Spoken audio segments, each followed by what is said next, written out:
وسأحكي لكم بعض المواقف العجيبة.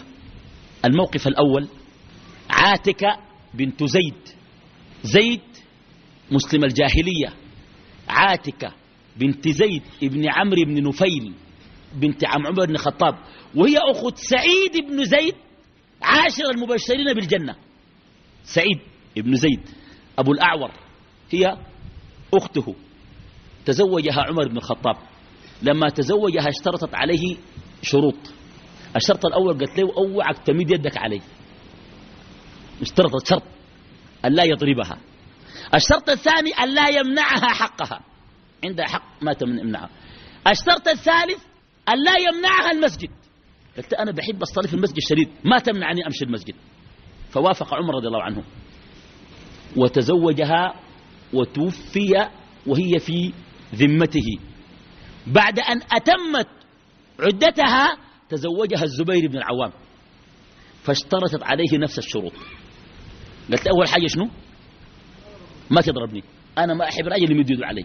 اثنين شنو؟ تديني حقي، ما تمنعني حقي. الثالث ما تمنعني المسجد. فوافق الزبير على مضض لا يريدها أن تذهب إلى المسجد، ولكنه وافق وصارت تذهب إلى المسجد ولم يستطيع أن يمنعها. فتحايل كمن لها في صلاة العشاء، في ماشى العشاء قام يدس لها، فلما مرت غمزها في جسمها والدنيا ظلام وهي لم تعرفه، فرجعت إلى البيت تقول: إنا لله، فسد الزمان فلم تخرج بعده أبدا. قالت: الدنيا خربت والزمن انتهى، تاني أبد تمشي صلاة نهائي، قاعدة في بيتها. عليك الله، شوف الناس دي عندهم غير كيف.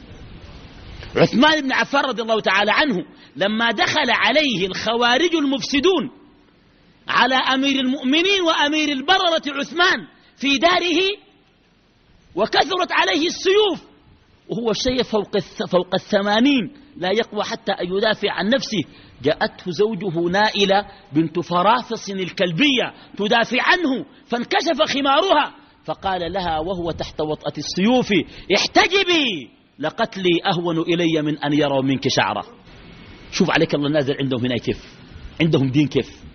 مواقف عجيبة في الغيرة على الأعراض والحرص عليها.